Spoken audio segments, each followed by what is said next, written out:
Life Prepper here, the World of Joe. And I'm going to tell you what, I came across this article here. Let's see if I can get it up in here so you can see it. It's a 73-year-old woman and why she started prepping. She wrote this letter to the Survivalist blog, and it was written by a lady named Judy W. She says, "Yep, I am 73, female, and alone. I want to share my journey in hopes other older women will be inspired." Ain't that something? The world has changed, and in my opinion, not for the better. I am not the sharpest tool in the shed. Ain't that cool? Sharpest tool in the shed. There's a lot of them a lot duller than that. But I can take care of myself. Now, it was not always that way. You see, when I was growing up, things were so different. Dad worked, Mom was at home, and values like honesty, responsibility, family, independence were taught and cherished. This is coming from a 73-year-old woman talking about this. The word welfare was a dirty word.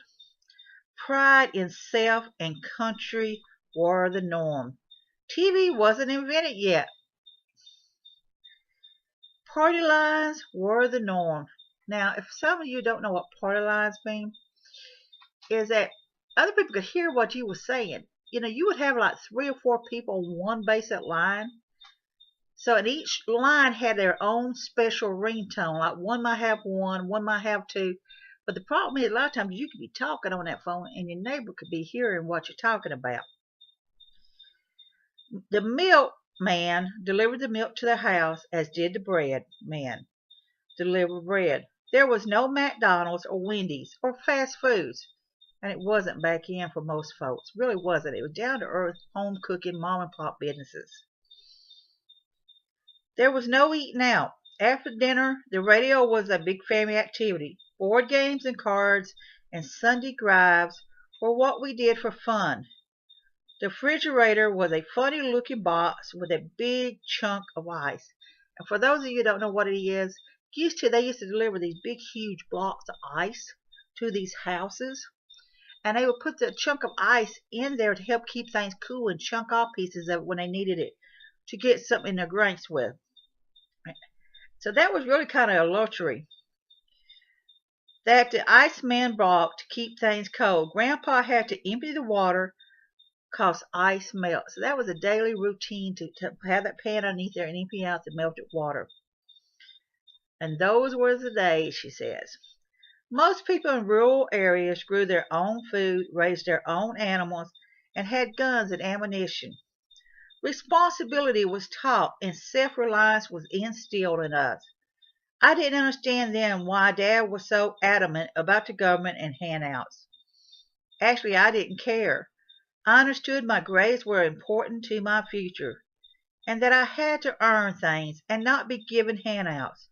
Even when young, I got handouts would not teach responsibility. I learned self-preservation is my responsibility. Somehow in today's world, that has become a bad thing. Basically what she's saying is a lot of people got lazy. I mean, we're all at fault within certain points. It's just easy to go and get a dollar sandwich from a restaurant or whatever. It's easy to go and expect people to give you things. I talked to this couple one day and they says, you know what? We know every church there is where we can get some. Isn't that something? Things are just different. And it's a crime to plant things in your front yard and the egg's supposed to be there, or it's a crime to collect rainwater now. Things, all that stuff now was done every day back then. And that's just something. Now, from desiring to be responsible and independent, we have changed the wording to prepper and survivalist. And society says people who prepare and take responsibility for themselves are weirdos and crazy. And she's right about that. They do think we're kind of weird and think we're kind of crazy when we talk about it. It is important not to buy into the terminology. The goal is self-preservation. You hear that word? Self-preservation. This comes from Judy W., a 73-year-old woman who wrote on the Survival blog. Positive thinking produces positive results. So basically what she's saying, if you get knocked down in that dirt, Pick yourself up, dust yourself off, and start over again. In today's world, we have threats from so many sources. It is so overwhelming at times. And she's right. With the computer age, the television age, and all that, we are so much aware of everything. The government has spent, but the problem is they cut budgets and cut. But they're not helping the people any on a lot of this stuff. And I agree with her on that.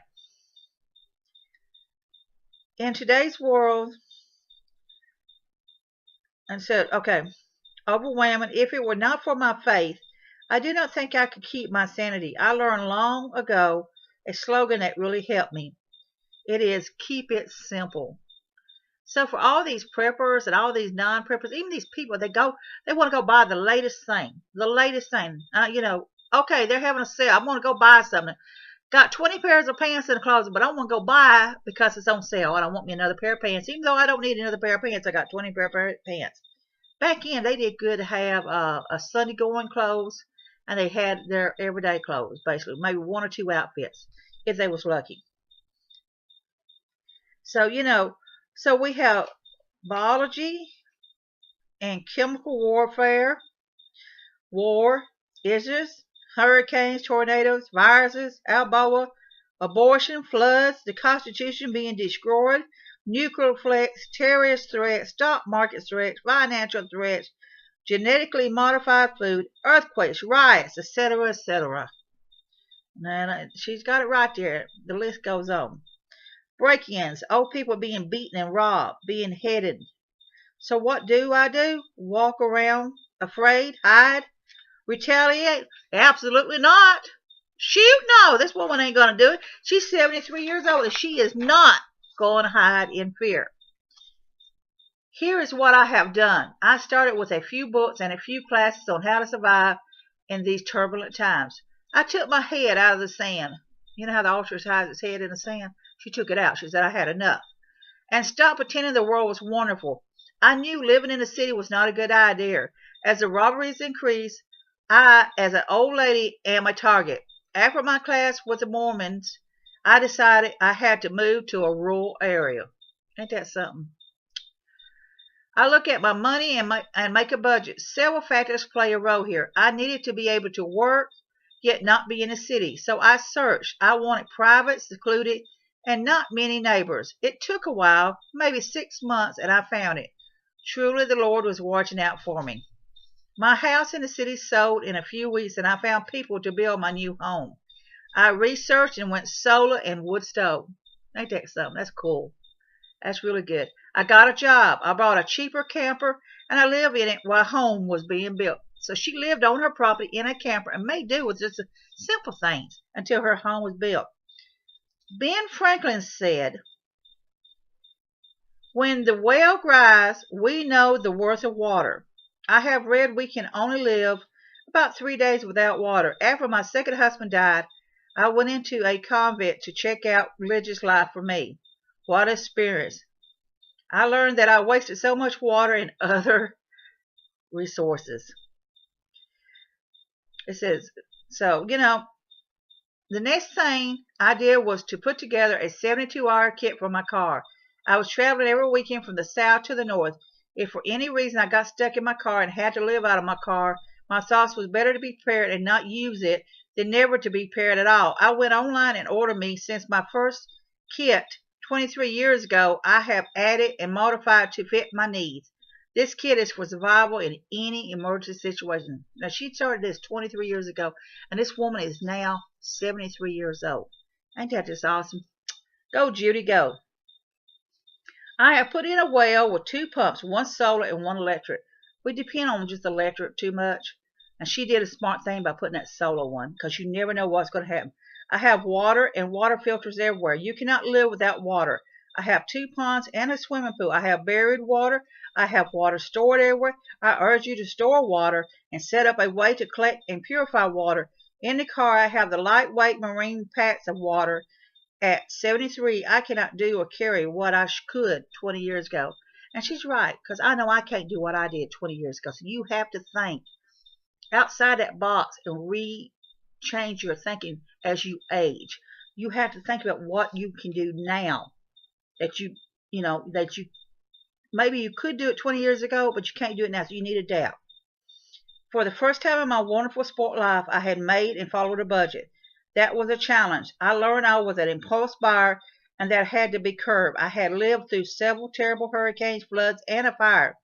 I was not prepared for the aftermath. It is the most important to keep a positive attitude and remember what is important to you. Things can be replaced. People cannot. I worked on the difference between want and need. It was a wonderful journey, and the more I got self-disciplined, the happier I become. What it is, she became, because like she said, happy she became, because she realized she didn't need all the stuff that she had. I mean, it's nice to have it, but those fancy pair of drawers or that fancy this or fancy that. I went and spent a little bit of money when I started. I bought that backpack, and I look at it now like, why did I buy that thing? I was starting out, and that's what I wanted. And now I think about it, you know what? I don't need that. I don't really have to have that. I can do something else. So, my list of things to work on after I got the homestead, the house, and the water was to work on my spiritual self, then my physical self. Then came food. And I made so many mistakes. I bought huge pails of food that I can't lift and wouldn't even eat. And you know what? A lot of people does that. My food simple is real thin. I've got like beans and rice and noodles, but I know how to live off the land too. I can harvest dandelions and wild violets and purslane and wood sorrel and all that. So I know there's food out there I can harvest, but a lot of people don't know this. And unfortunately, you get a lot of things you will not eat. So putting up something you're going to eat that you're not going to eat is a waste of time. And so it was the following books I was reading instead of using my brain. Over the years, I gave a lot away to people who would use it, such as a waste of my money. Not yet. Many people were helped and grateful. It is important to put up things you like and eat. Equally important to have supplies in your car. So she has 2 cars, and she's talking about, and she has 2 gas masks in her car also. For women who wears double-barrel slingshots, in an event like that, you can yank your bra off and throw it over your face if you have to. And they're going to be bouncing around, but the thing is, you know what, in a situation like that, you can do that. Electric and storing food, I have several generators and several freezers and many ways to heat and or cook. I have food that's required no cooking for those times where the smell would attract looters.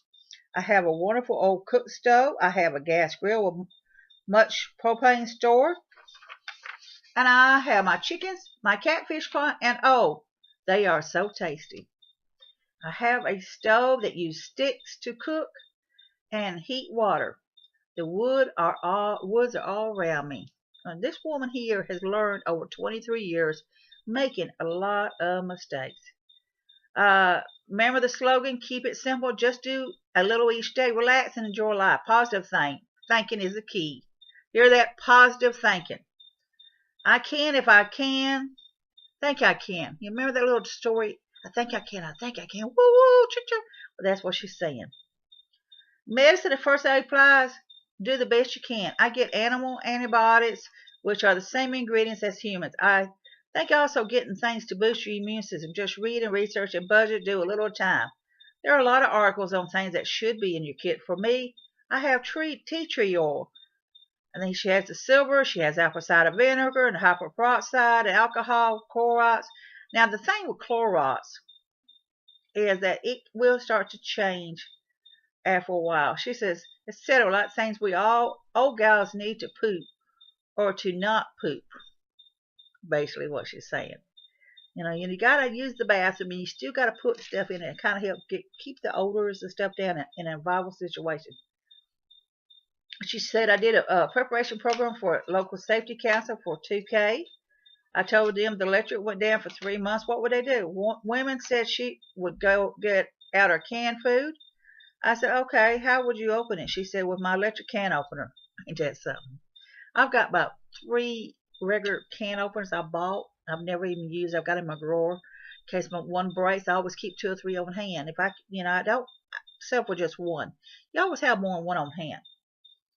And She did not even have a manual can opener. Just think how she opened it. Oh my gosh. I said, in my home is threatening and I must bug out. I am prepared because I have my car packed. Guns and ammunition, I was fearful of them, but I know I needed them. I researched and trained and learned how to defend myself and my homestead. I've got a concealed weapon permit and I carry. I put a shooting range on my property and shoot several times a week. Practice makes perfect. Also, I want anyone in there to know I am armed. I hope and pray I will never have to use them. Now, isn't it something? Now, Judy A., like I said, she wrote to this site. She wrote to this survival blog site, Survivalist blog. This woman's now 73 years old and she's been prepping, and she learned through trial and errors.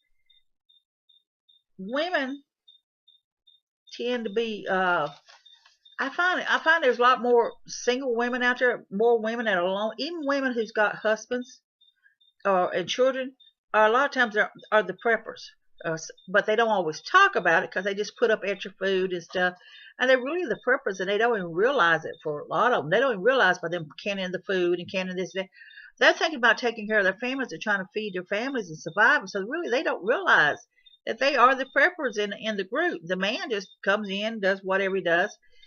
But the woman's the one that's got to sit there and figure out what she's going to buy for food that week, what she's going to put up for that week, and how she's going to manage the meals and stuff. Now, not all men are like it. There's a lot of men out there gets out there and they put the food up. They sit down with their wives or whatever. But there is so many women out there who is alone, who whether they've lost a husband or divorced or they've never been married or whatever reason it is, they realize they had to do something. So I appreciate this here. I was glad I found this blog. Again, this is Judy W. She entered this contest writing essay today. Here it was on January 5th, 2015, and it was put on the Survivalist blog. So y'all check it out. It's, like I say again, the Survivalist blog, written by Judy W. And tell her that Life Prepper on YouTube sent you. So, I want everybody to have a good day. Be safe. Be happy. Bless you.